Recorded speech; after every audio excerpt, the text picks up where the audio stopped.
पवन सिंह को चुनाव लड़ने की क्या जरूरत है? क्यों लड़ना चाहते हैं पवन सिंह चुनाव?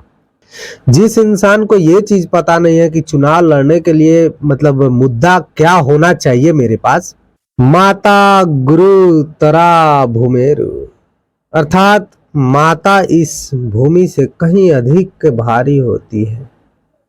मैंने अपने माँ से वादा किया था कि मैं इस बार चुनाव लड़ूंगा। मैंने निश्चय किया है कि मैं 2024 का लोकसभा चुनाव काराकाट बिहार से लड़ूंगा। जय माता दी। ये शब्द दरअसल मेरे नहीं, ये शब्द है पवन सिंह जी के, भोजपुरी के पावर स्टार कहे जाने वाले पवन सिंह जी के ये शब्द हैं। उनको शायद बीजेपी का दोबारा टिकट नहीं मिल पाया और जो वो दावा कर रहे थे कि आरा से चुनाव लड़ेंगे, लेकिन आरा से चुनाव नहीं लड़ करके वो अपना ट्विटर हैंडल पे शेयर किए थे काराकाट से चुनाव लड़ेंगे। अब मेरा कहने का मतलब है कि पवन सिंह को चुनाव आखिर लड़ने की जरूरत ही क्या है? जब भोजपुरी इंडस्ट्री में पवन सिंह को इतना अहमियत दिया जाता है, उनके हर गाने को लोगों के द्वारा सपोर्ट किया जाता है, तो फिर पवन सिंह को चुनाव लड़ने की क्या जरूरत है? अगर पैसे की गर्मी है पवन सिंह के अंदर, तो किसी काबिल इंसान को चुनाव में लड़ा दे, चुनाव में खड़ा कर दे। पवन सिंह को चुनाव लड़ने की क्या जरूरत है? क्यों लड़ना चाहते हैं पवन सिंह चुनाव?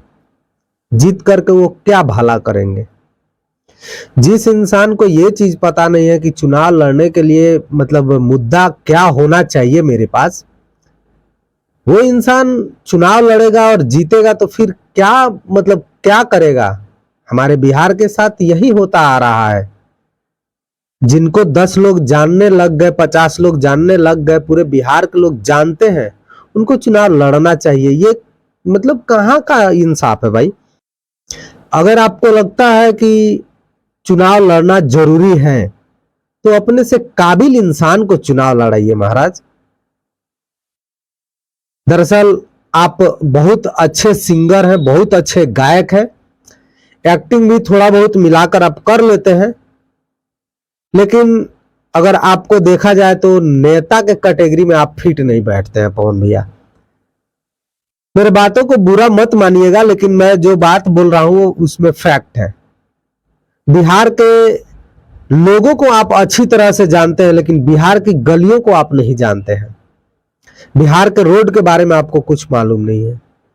बिहार में विकास के नाम पे क्या कीजिएगा आप, ये चीज आपको पता ही नहीं है, तो फिर आपको चुनाव लड़ने की क्या जरूरत है? हाँ, इतना तो है पावर आपके पास कि अगर आप जिसको चाहे चुनाव में खड़ा कर दे और सपोर्ट कर दे तो निश्चित रूप से शायद वो जीत जाए। लेकिन आप चुनाव में खड़े हो रहे हैं और कहीं आप हार गए, चुनाव हार गए। अगर लोगों ने काबिलियत पे वोट देना स्टार्ट कर दिया तो वो तो आपका हारना निश्चित है। लेकिन अगर इसमें लोगों ने पब्लिसिटी के ऊपर वोट दिया तो आपकी तो जय जय है, आप जीत जाएंगे और जीत की आपको बहुत बहुत बधाई हम लोग भी देंगे जब आप जीतेंगे तो। लेकिन इसमें हर जगह से अगर देखा जाए तो जनता को मूर्ख बनाने का जो है प्रोपेगेंडा आप लोग भी चला रहे हैं। किसी काबिल आदमी को आप समर्थन करके उसको खड़ा कीजिए, जिस चीज से तन मन धन से सपोर्ट कीजिए और उसको जिताइए महाराज।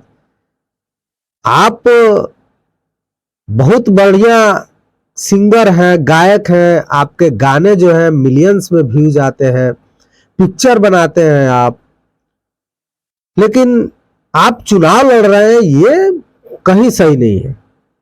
आपको चुनाव नहीं लड़ना चाहिए। आपके अंदर वो काबिलियत नहीं है कि आप चुनाव लड़ें।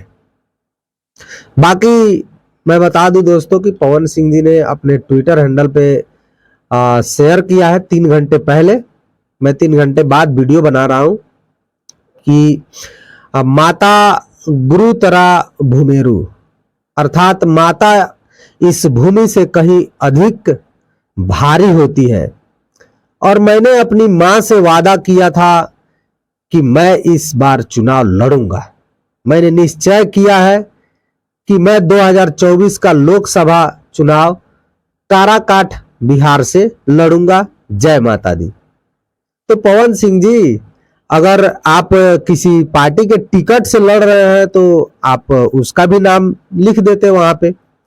सभी दर्शक जो है इंतजार करते रहते हैं कि पवन सिंह जी का क्या हुआ, पवन सिंह जी का क्या हुआ। तो अगर आप किसी पार्टी विशेष से लड़ रहे हैं तो वो भी लिख देते, निर्दलीय लड़ रहे हैं वो भी लिख देते, ताकि लोगों को पता चल जाता। और बहरहाल आप लोग इस वीडियो को देख करके और पवन सिंह जी के बारे में क्या सोचते हैं कमेंट में जरूर बताइएगा। पवन सिंह अगर चुनाव लड़ते हैं तो लड़ना चाहिए कि नहीं लड़ना चाहिए, जीतेंगे कि नहीं जीतेंगे, इस पर कमेंट जरूर कीजिएगा। मिलते हैं फिर किसी बढ़िया से वीडियो में।